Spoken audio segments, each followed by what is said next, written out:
Hey everyone, it's Mr. Wobbly94. I hope you're doing well today. I have a review here for a book, a manga, volume 1 of this series. I think it's like a 12-book series, I don't know. But it's a book that I've had on my shelf for probably 2 or 3 years at this point. I bought it at a Barnes & Noble, just kind of sporadically, because the cover creeped me out, the book's art creeped me out, and now that I've read it, I can say it creeped me out, because I have a very general fear of fish. The fish freak me out. I don't like the fact that they don't blink, and they creep me out. You can ask my wife. Anyway, so I bought this manga horror book called Shibuya Goldfish, Volume 1 by Hiroumi Aoi. I don't know how to say that name.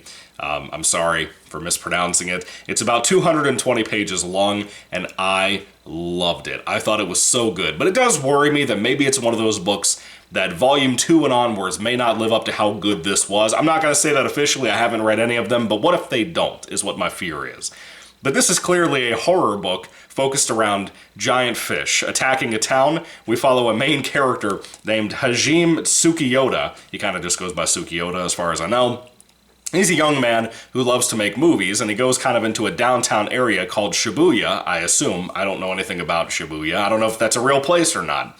But he goes there to look for inspiration for his next film he wants to put together as kind of just a high school student. He's in a movie club that he loves quite a bit. He loves movies in general, so I can relate to this kid. And then all of a sudden, like I said, these giant schools of fish, I mean giant fish in giant schools of fish, descend upon the city and begin to eat human beings. They begin to feed, and they have this weird thing that it's like throughout the book, the fish start to repeat things that I guess their victims would have said, like, "Mommy, we need to run," or "Mommy, it hurts," and stuff like that. The fish don't really talk, but that kind of thing is always coming out of them as a sound effect for whatever reason. I don't know why. The book doesn't explain it yet. But let me tell you, despite most characters popping up in this book that are not Hajime Tsukiyoda, they typically are cannon fodder. Despite things like that, despite these characters not being super strong, but mostly being pretty good, I loved this. I thought it was so freaking engaging and fun. Very bloody. Very, very bloody. In case you have not read this book, you need to know. If you're like me and you're afraid of fish and the idea of fish eating people, there is a lot to say about how creepy this can get. I want to show you some samples of the art too without spoiling anything, so I'm going to be very careful about what I show you. Sometimes the frames can be a little bit hectic with a lot of lines everywhere that are a little difficult to see. But here's, I guess, a good sample of an early part of the book. You know, black and white like usual. Most manga are like that. But yeah, the art looks pretty good. I really dig it.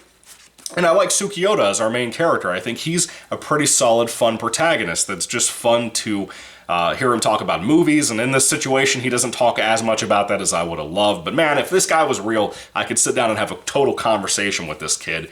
But for a 200-page manga that's horror-related, bloody, super graphic, kind of goes in this Walking Dead or like George Romero way of having groups of people trying to protect themselves and hide away from these gigantic, dangerous-ass fish.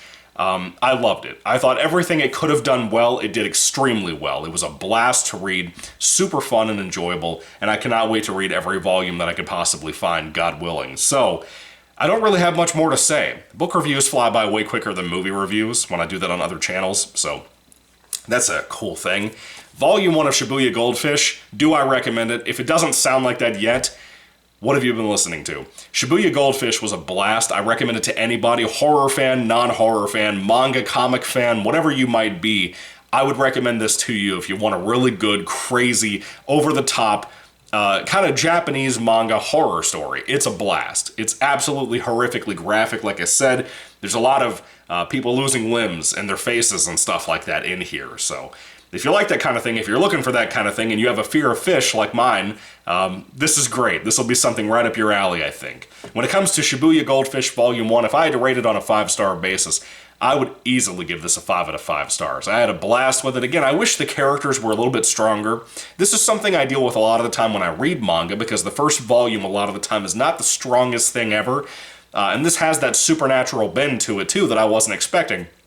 So it could really take off in Volume 2 and onward, or it could completely collapse. I heard that this was a successful story, and I heard a lot of people really like it. But I've not heard of it being praised like a Shonen Jump, for example. So anyway, Shibuya Goldfish, check it out if you haven't heard of this before. Quite a wild read, man, to be honest with you. A random pickup that I never thought I would ever find a book like this that wasn't something like the Piranha movie or something.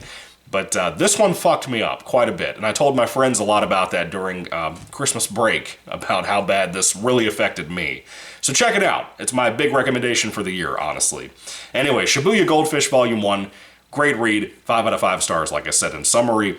Thank you for watching, guys. God bless you all. What's the best horror manga you've ever read? Death Note, High School Zombies, or whatever. What is that book called? I've read the first volume of that, too. I can't remember what it's called. But anyway, High School of the Dead. That's what it was.